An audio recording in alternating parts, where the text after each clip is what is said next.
Depersonalization is a subjective sensation where a person feels distance from her body, as if observing her life from outside, akin to watching a movie. This phenomenon is more common among women. A key characteristic of depersonalization is the sensation of observing one's own body and thoughts as an outside observer. A classic example of depersonalization is the experience of the French philosopher Sartre. After using mescaline, a hallucinogenic drug, he described a detachment from his own body and thoughts, observing himself from an external perspective.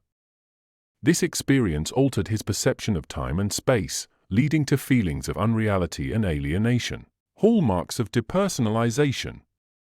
Depersonalization is a serious issue, affecting around 2% of the population and causing distress in daily life.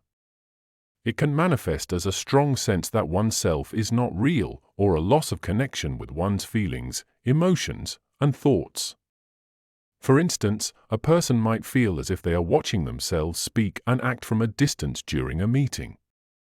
They might hear their voice and see their actions but feel as though they belong to someone else. At home, looking in the mirror, they may recognize their face but feel like they are looking at a stranger. Depersonalization can hinder the ability to connect with others and form meaningful relationships. Trauma, anxiety, and depression are major contributors to most cases of depersonalization. Approximately 20% of cases are linked to the use of hallucinogens and alcohol withdrawal, which can cause detachment and dissociation. In rare cases, less than 10%, it can result from medical conditions such as epilepsy, temporal lobe tumors, or migraines.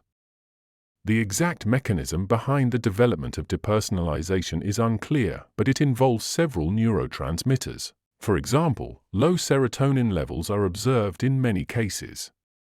Additionally, decreased activity in the prefrontal cortex, which is responsible for self-awareness, memory, and decision-making, is noted. There is also observed hyperactivity in the amygdala, which is responsible for fear, anxiety, and the general processing of emotions. Cognitive behavioral therapy, CBT, is considered the first-line treatment for depersonalization, with an effectiveness rate of around 70%. If depersonalization is accompanied by anxiety and depression, antidepressants may also be used, though their effectiveness in isolation is not as high, at around 50%. To draw an analogy, depersonalization can be likened to a computer virus, wherein the depersonalizing thoughts are the viruses that slow down or disrupt the computer's functioning. CBT aims to identify and remove these viruses from the computer.